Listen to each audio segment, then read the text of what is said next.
morning.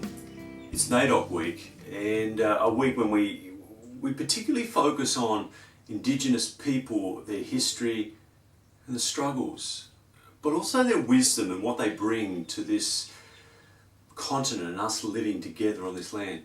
Behind me, the image you can see is from the Western Desert Artists. It was bought at Hermansburg Mission near Alice Springs. I love it. I don't know the full story of it, but it opens me up to something deeper and richer. The Indigenous people of Australia, the Aboriginal people, shared wisdom and truth and history and their own journey in story, as do many Indigenous people. And in common with this is Jesus, who tells stories. Story is a way of imparting truth and wisdom and understanding, of deepening people's awareness. Another storyteller that has had a big influence on me in many ways is Anthony de Mello. He was an Indian Catholic priest who was a therapist, a spiritual director, a teacher, an author.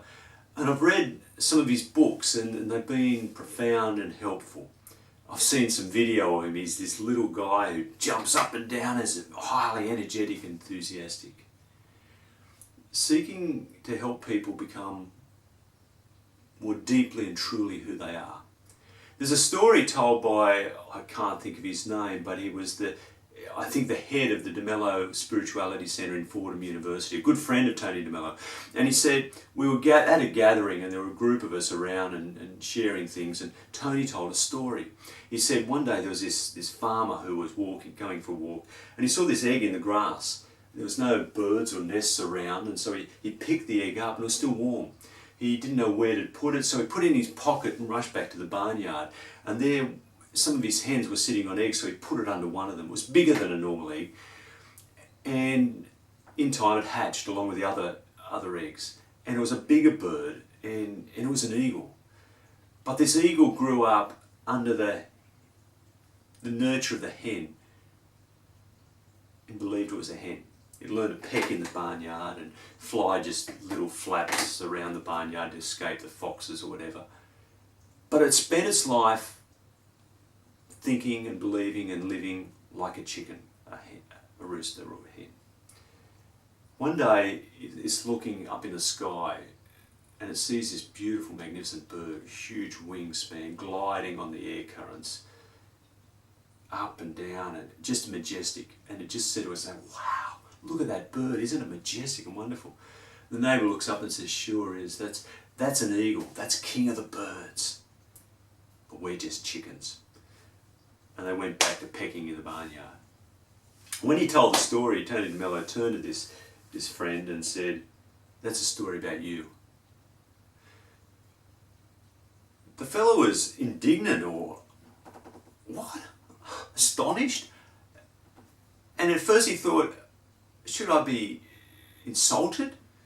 But there's nothing about Tony De Mello that was insulting. He would just use a story to tell truth. And as this guy thought about the story, what he realised was De Mello was saying, you really are an eagle. You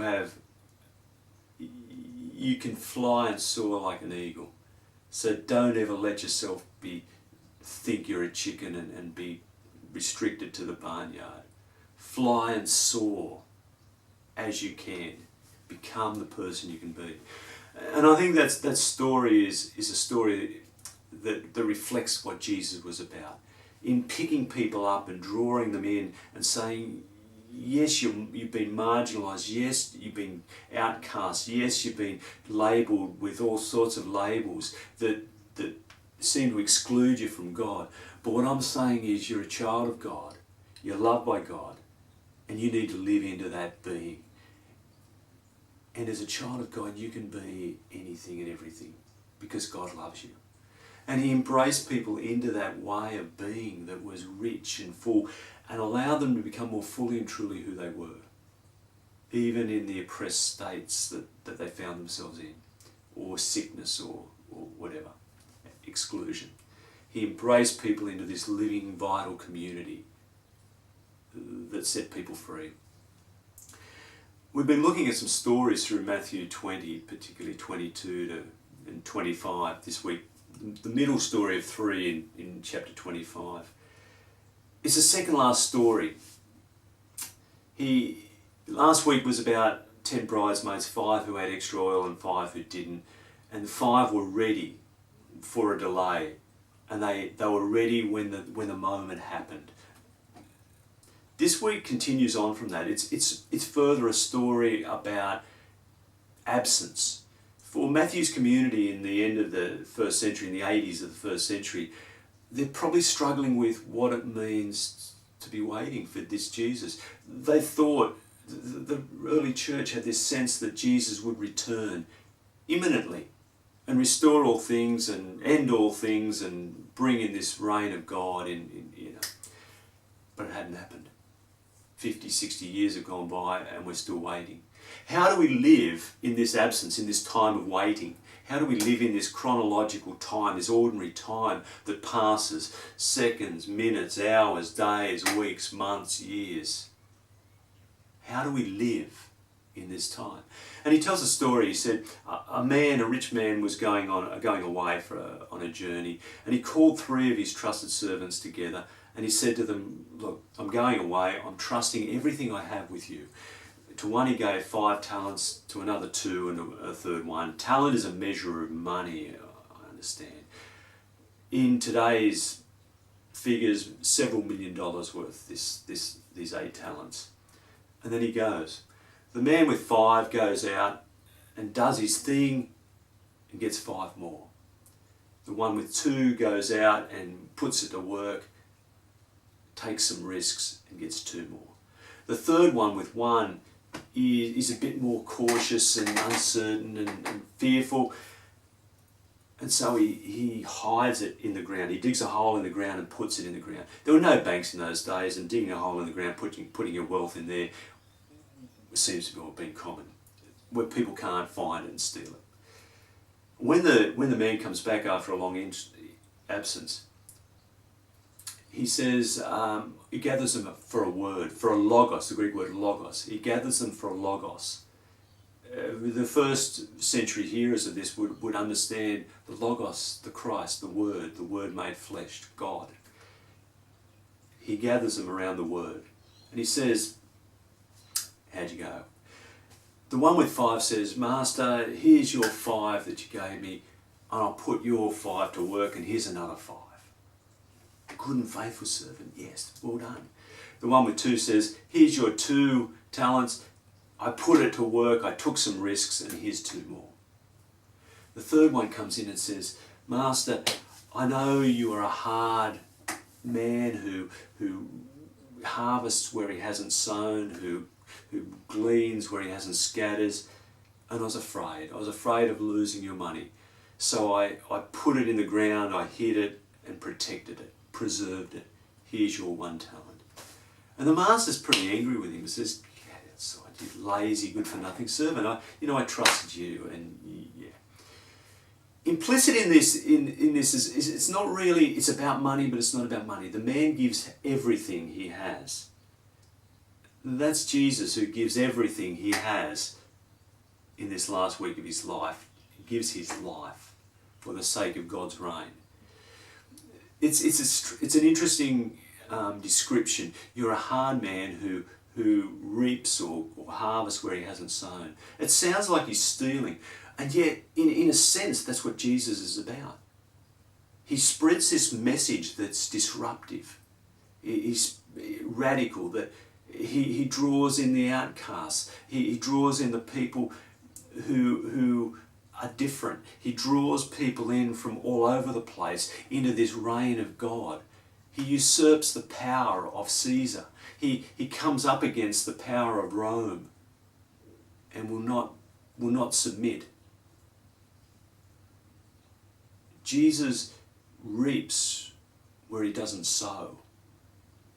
And he draws people into this reign of God, which is about justice and about love and about life and about hope.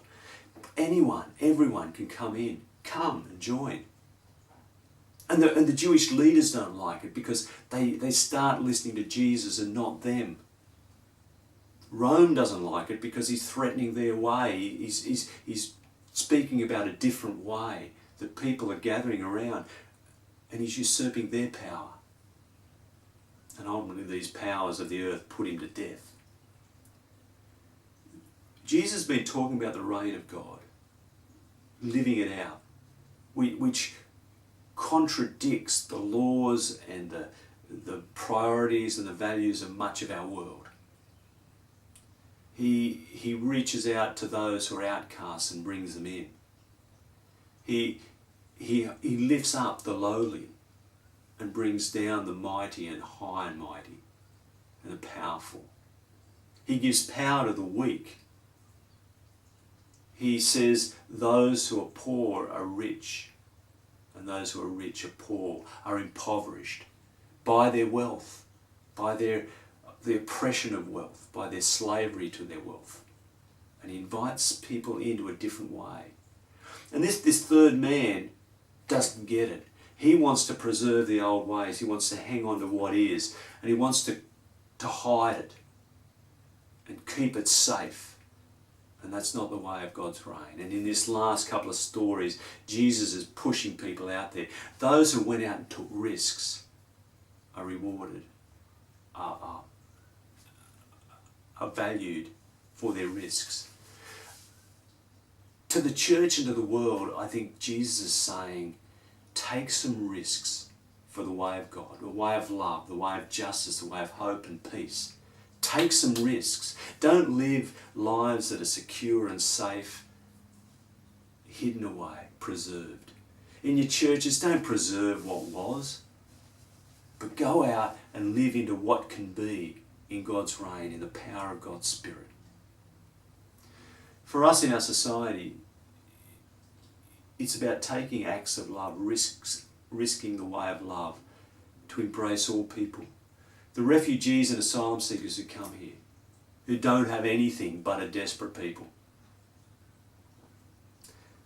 The Indigenous people of our land, who have suffered much in many ways and continue to struggle, who have a wisdom that's rich and wondrous, and one we need to listen to and value, are people who are proud, but are people who are put down. And we need to take some risks for their liberation and life. For those who are oppressed and struggling in all sorts of ways, those who live with mental illness, those who live with disability, those who are ostracised and outcasts for their sexuality or for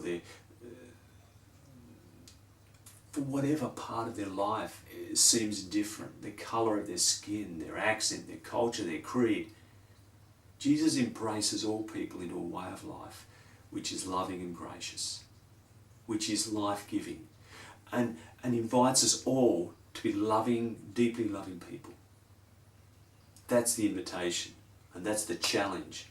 And in NAIDOC week, I think particularly to focus on those of our Indigenous brothers and sisters who have so much to offer us, but whose lives have been so diminished by the colonisation of this land, the colonialism, and the struggle of their culture. So I invite you into the challenge of Jesus to take risks for the sake of God's reign, for the sake of love and justice and hope and peace. To join Jesus on the journey that takes courage and grace.